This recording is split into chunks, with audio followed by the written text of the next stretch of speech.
ಅಳಿಯ ಮನೆ ತೊಳೆಯ ವಿಶೇಷ ಕಾರ್ಯಕ್ರಮಕ್ಕೆ ಮತ್ತೊಮ್ಮೆ ಸ್ವಾಗತ ವೀಕ್ಷಕರೇ. ಬ್ರೇಕ್ಗಿಂತ ಮುಂಚೆ ಸ್ವತಃ ಎಲ್ಲ ಹಿಂಸೆಯನ್ನು ಅನುಭವಿಸಿದಂಥ ಅಶ್ವಿನಿ ನಮ್ಮ ಹತ್ರ ಮಾತಾಡ್ತಾ ಇದ್ರು. ಒಂದು ನಿಜವಾಗ್ಲೂ ಅರ್ಥ ಆಗದೇ ಇರುವಂಥ ವಿಷಯ ಅಂದರೆ, ಮಗ ಸೊಸೆ ಮಾತನಾಡಿದ್ರೆ ಆ ಮನೆ ಜನ ಇಷ್ಟಪಡ್ತಿರ್ಲಿಲ್ವಂತೆ, ಅಂದರೆ ಅವ್ರ ತಂದೆ ತಾಯಿ ಇಷ್ಟಪಡ್ತಿರ್ಲಿಲ್ವಂತೆ. ನಿಜವಾಗ್ಲೂ ಇದು ವಿಕೃತಿಯ ಪರಮಾವಧಿ ಅಂತ ಅನಿಸುತ್ತೆ.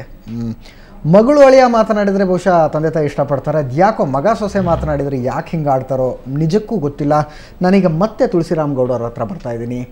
ಮದುವೆಗೆ ಅವರು ಮಾಡಿದಂಥ ಖರ್ಚಿನ ಬಗ್ಗೆ ನಿಜವಾಗ್ಲೂ ಹೇಳಿದ್ರೆ ಒಂದು 100 ಜೊತೆ ಸಾಮೂಹಿಕ ವಿವಾಹಗಳಾಗ್ಬಿಡ್ತಾ ಇತ್ತೇನೋ, ಅಷ್ಟು ಖರ್ಚು ಮಾಡಿ ಪ್ರೀತಿಯ ಮಗಳನ್ನು ಧಾರೆ ಎರೆದು ಕೊಟ್ಟರು. ಆದರೆ ಮದುವೆಯ ಸಂದರ್ಭದಲ್ಲಿ ಬೀಗರ ಬೇಡಿಕೆಗಳೇನಿತ್ತು ಮತ್ತು ಅದನ್ನು ಇವರು ಯಾವ ರೀತಿ ಈಡೇರಿಸಿದ್ರು ಅನ್ನೋದ್ರ ಬಗ್ಗೆ ನೀವು ಬಹುಶಃ ಅವ್ರ ಬಾಯಲ್ಲೇ ಕೇಳಿದ್ರೆ ಚೆನ್ನಾಗಿರುತ್ತೆ. ತುಳಸಿರಾಮ್ ಗೌಡ್ರೆ, ಅಂತೂ ಜಾತಕ ಕೂಡಿ ಬರಲೇ ಇಲ್ಲ, ಆದರೂ ಮಗಳ ಒತ್ತಾಯಕ್ಕೆ ಮಣಿದು ನೀವು ಮದುವೆ ಮಾಡೋದಕ್ಕೆ ಒಪ್ಪಿದ್ರಿ. ನಾನು ಇನ್ನೊಂದೇನೆಂದರೆ, ಅಳಿಯ ಅಂತ ನಾನು ಎಕ್ಸೆಪ್ಟೇ ಮಾಡಿರಲಿಲ್ಲ, ಮಗ ಅಂದ್ಬಿಟ್ಟೆ ನಾನು ಅವ್ನಿಗೆ ತಿಳ್ಕೊಂಡು ನಾನು ಇದೆಲ್ಲ ಮಾಡಿದ್ದು.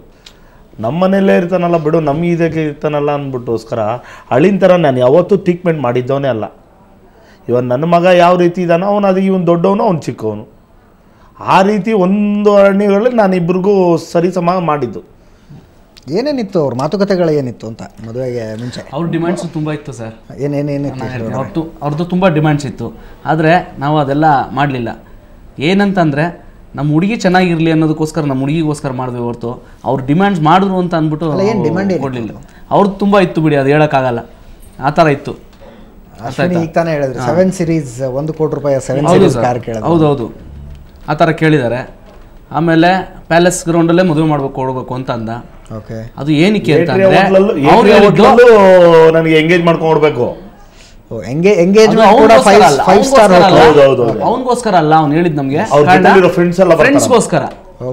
ಫ್ರೆಂಡ್ಸ್ಗೋಸ್ಕರ ಆ ಚೋಟ್ರಿನ ಮದುವೆ ಮಾಡೋದು. ನನಗೆ ಬರೋರೆಲ್ಲ ದೊಡ್ಡ ಅಫಿಷಿಯಲ್ಸ್ ಬರೋದು, ದೊಡ್ಡ ಆಫೀಸರ್ಸ್ಗಳು ಬರ್ತಾರೆ, ಅವ್ರು ಅಂತ ಅಂದ್ಬಿಟ್ಟು 2000 ಗಾಡಿಗಳು ಎಂಗೇಜ್ಮೆಂಟ್ಗೆ AC ರೂಮೇ ಆಗಬೇಕು ಅವ್ರಿಗೆ ಅಂತ ಹೇಳ್ದ. ಆ್ಯಕ್ಚುಲಿ ಹೇಳ್ಬೇಕು ಅಂತಂದ್ರೆ ಅವ್ನು ಎಜುಕೇಟೆಡು, ಬಟ್ ಅವ್ನ ಫ್ರೆಂಡ್ಸ್ಗಳೆಲ್ಲ ಗುಡ್ ಫ್ರೆಂಡ್ಸೇನೆ. ಬಟ್ ಅವ್ನು ಇವನೇಕ್ತಿ ಯಾರಿಗೂ ಗೊತ್ತಿರಲಿಲ್ಲ ಅಂತ ಕಾಣ್ತದೆ ಭವಿಷ್ಯ. ಆದರೆ ಈಗ ಗೊತ್ತಾಗತ್ತೆ, ಒಬ್ಬ ಫ್ರೆಂಡು ಈ ಥರ ಇದ್ದ ಫ್ರೆಂಡು ನಮ್ಮ ಜೊತೆಲಿ ಇದ್ದಾನೆ ಅಂದ್ಬಿಟ್ಟು ಅವ್ರಿಗೆ ಗೊತ್ತಾಗತ್ತೆ. ಆತನ ಫ್ರೆಂಡ್ಸ್ ಆದರೂ ಒಂದು ಕಲ್ಚರ್ಡ್ ಹೀಗೆ ಹೇಳ್ಬೋದೇನೋ ಮುಂದೆ. ಇವಾಗ ಹೇಳಿದ ಇಷ್ಟು ದಿನ ಅವ್ನ ಬುದ್ಧಿ ಗೊತ್ತಿರಲಿಲ್ಲ, ಈಗ ಗೊತ್ತಾಗಿದೆ, ಹೇಳ್ಬೋದು ಮುಂದೆ. ಸೊ ಆ ರೀತಿ ಏಟ್ರೆ ಹೋಟೆಲಲ್ಲಿ ಎಂಗೇಜ್ಮೆಂಟ್ ಮಾಡಿಕೊಡಿ, ಪ್ಯಾಲೇಸ್ ಗ್ರೌಂಡಲ್ಲಿ ಮದುವೆ ಮಾಡಿಕೊಡಿ, 1 ಕೋಟಿ ರೂಪಾಯಿ 7 ಸೀರೀಸ್ ಕಾರ್ ಕೊಡಿಸಿ.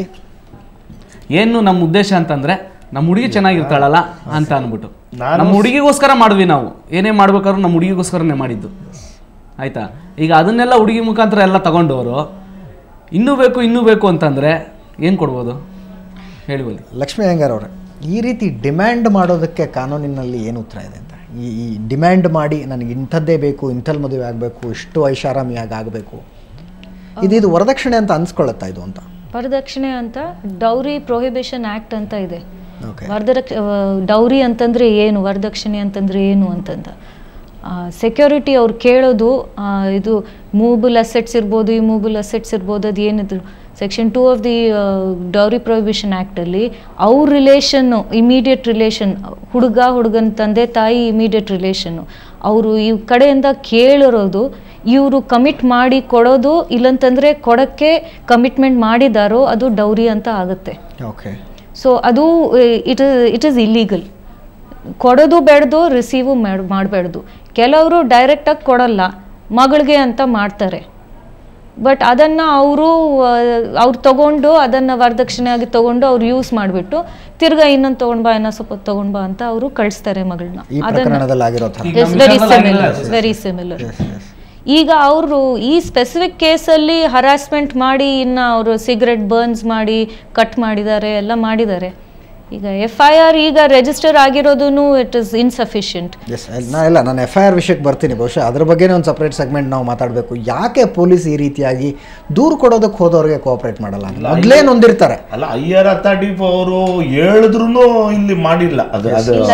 ಅಲ್ಲ, ಯಾಕಂದ್ರೆ ಅಷ್ಟೆಲ್ಲ ಮಾಡಿ ಪ್ರೀತಿಯ ಮಗಳನ್ನ ಧಾರೆ ಎರೆದು ಕೊಟ್ರೆ ಮಗಳು ಹತ್ಕೊಂಡು ತವ್ರ ಮನೆಗೆ ವಾಪಸ್ ಬಂದಾಗ ಮೊದಲೇ ನೊಂದಿರ್ತಾರೆ. ಇಂಥವ್ರು ಪೊಲೀಸ್ ಸ್ಟೇಷನ್ಗೆ ಹೋಗಿ ನ್ಯಾಯ ಕೇಳಿದಾಗ್ಲೂ ಕೂಡ ಏನಾಗುತ್ತೆ, ಪೊಲೀಸ್ ಈಗ ಮುಂಚೆ ತರ ಎಲ್ಲದೂ FIR ರಿಜಿಸ್ಟರ್ ಮಾಡಲ್ಲ.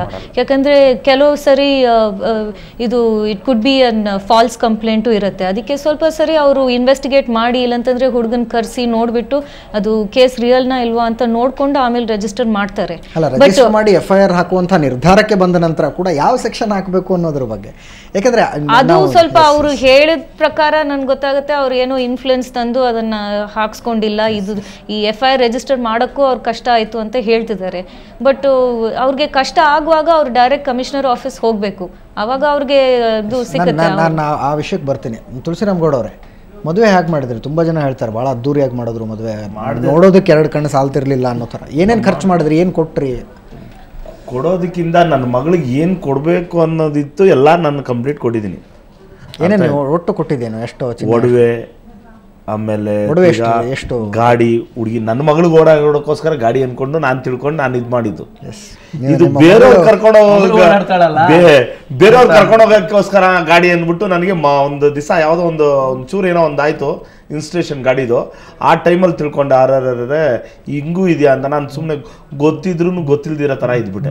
ಅಂದರೆ ನೀವು ಕೊಡಿಸಿದ ಗಾಡೀಲಿ ಇನ್ಯಾರನ್ನೋ ಕರ್ಕೊಂಡು ಓಡಾಡ್ತಿದ್ದ ಓಡಾಡಿದ್ದ ಓಡಾಡ್ಲಿ ಅಂತ ಅಂದ್ಬಿಟ್ಟು ಗಾಡಿ ಕೊಡಿಸ್ತೀವಿ. ಅದು ಒಂದು ದಿನ ಗಾಡಿ ಕರ್ಕೊಂಡು ಇವಾಗ ಯಾವುದೋ ಒಂದು ಬಿಜಾಪುರ ಯಾವುದೋ ಅಲ್ಲಿ ಹೋಗ್ಬಿಟ್ಟು ಕರ್ಕೊಂಡೋಗಿದ್ದಾನೆ. ಅಲ್ಲಿ ಈ ಥರ ಆಯಿತು ಹಿಂಗೆ ಅಂತಂದ. ನಾನು ಆಯ್ತು ಬಿಡಪ್ಪ, ನಿನ್ಗೇನು ಆಗಲಿಲ್ಲ ಬಿಡು, ಗಾಡಿ ಹೋದ್ರೆ ಹೋಯ್ತು, ನೀನು ಚೆನ್ನಾಗಿದ್ದೀರಲ್ಲ ಬಂದ್ಬಿಡು ಅಂತಂದೆ. ಇಷ್ಟೆಲ್ಲ ಮಗನ ಥರ ನಾನು ಇದು ಮಾಡಿ. ಒಟ್ಟು ಏನೇನು ನಿಮ್ಮ ಅಂದರೆ ಬಳಿಯನಿಗೆ ಅಂತ ಕೊಟ್ಟಿದ್ದು? ಮಗಳಿಗೆ ಆಗ ಆ ಮಗಳಿಗೆ ಅಂದ್ಬಿಟ್ಟು ಜೋಲ್ಸು. ಎಷ್ಟರದ್ದು ಕೊಟ್ರಿ ಒಡವೆಗಳನ್ನ? ಒಟ್ಟು ಕೊಟ್ಟಿದ್ದೀನಿ ಸುಮಾರು ಒಂದು ಕೆಜಿ, 1.5 ಕೆಜಿ ಹತ್ತ ಕೊಟ್ಟಿದ್ದೀನಿ. 1.5 ಕೆಜಿ ಚಿನ್ನ? ಹೌದು. Okay okay. ಅದು ಮಗಳಿಗಂತ ನಾನು ಇದು ಮಾಡಿರೋದು. ನಮ್ಮ ತಾಯಿ ಆಸೆನೂ ಇತ್ತು. ಅದು ಅವ್ರದ್ದು ಒಂದು ಸ್ವಲ್ಪ ಜೋಲ್ಸು ಇತ್ತು. ನಮ್ಮ ತಾಯಿ ನನ್ನ ಜೊತೆಲೇ ಇದ್ದಿದ್ದು. ಆ ಜೋಲ್ಸು ಇದೆಲ್ಲ ಸೇರಿಸ್ಬಿಟ್ಟು ಮಗಳಿಗೆ ಅಂದ್ಬಿಟ್ಟು ಕರಗಿಸ್ಬಿಟ್ಟು ನಾನು ಇವಳಿಗೆ ಅಂತ ಪ್ರೀತಿಯಾಗಿ ಡಿಸೈನ್ ನೋಡ್ಬಿಟ್ಟು ಅವಳಿಗೆ ಮಾಡಿಸ್ಕೊಂಡ್ಕೊಟ್ಟಿದ್ದೀನಿ. ಕೊಟ್ಟಿದ್ದು ಒಡವೆ ಅವರು ಶೋಕಿಗೆ ಆಯ್ತು ಅಷ್ಟೇನೆ. ಅದು ಮಣಿಪುರ ಫೈನಾನ್ಸ್ ಅಲ್ಲಿ ಬೇರೆ ಅಡ ಇಕ್ಕಿದ್ದಾನೆ. ಸೊ ಇದು ನಿಜಕ್ಕೂ ಆಶ್ಚರ್ಯ ಪಡುವಂತಹ ವಿಷಯ. ಮಗಳು ಓಡಾಡ್ಲಿ ಅಂತ ಅಳಿಯನಿಗೆ ಮರ್ಸಿಡೀಸ್ C-ಕ್ಲಾಸ್ ಕಾರ್ ಕೊಡಿಸ್ತಾರೆ. 60 ಲಕ್ಷದ ಕಾರ್. ಡಬ್ಬಾ ಕಾರು ಅಂತಾನೆ. ಎಷ್ಟು ಒಟ್ಟು ಆ ಕಾರಿನ ಬೆಲೆ ಎಷ್ಟು ಸರ್? 57,70,000 2 ಲಕ್ಷ ರೂಪಾಯಿ 2 ವರ್ಷಕ್ಕೆ ಸರ್ವಿಸಿಂಗು ನಾನೇ ಕಟ್ಬಿಟ್ಟೆ. ಓಕೆ. ಸೊ ಒಟ್ಟು 60 ಲಕ್ಷದ ಕಾರು. 60 ಲಕ್ಷದ ಕಾರ್ನ ಮಾವನ ಹತ್ರ ತಗೊಂಡು ಅದಕ್ಕೆ ಡಬ್ಬಾ ಕಾರ್ ಅನ್ನುವಂಥ ಅಳಿಯ ಮತ್ತು ಆ ಕಾರ್ನಲ್ಲಿ ಯಾರ್ಯಾರನ್ನೂ ಕೂಡಿಸ್ಕೊಂಡು ಓಡಾಡುವಂಥ ಒಬ್ಬ ಅದ್ಭುತವಾದ ವ್ಯಕ್ತಿ, ಜೊತೆಗೆ ತೆಗೆದುಕೊಂಡಂಥ ಒಡವೆಗಳು, ಇದೆಲ್ಲವನ್ನೂ ನೆನಪಿಟ್ಕೊಳ್ಳದೆ ಮತ್ತೆ ಹೆಂಡತಿಗೆ ಕೊಡುವಂಥ ಹಿಂಸೆ, ಇದೆಲ್ಲದರ ಬಗ್ಗೆ ಮಾತಾಡೋಣ. ಅದಕ್ಕಿಂತ ಮುಂಚೆ ನಾನು ಬರ್ತೀನಿ ನಿಮ್ಮ ಹತ್ರ, ಮತ್ತೆ ಬರ್ತೀನಿ. ಈ ಒಂದು ಚರ್ಚೆನ ಮುಂದುವರಿಸೋದಕ್ಕಿಂತ ಮುಂಚೆ ಒಂದು ಸಣ್ಣ ಬ್ರೇಕ್.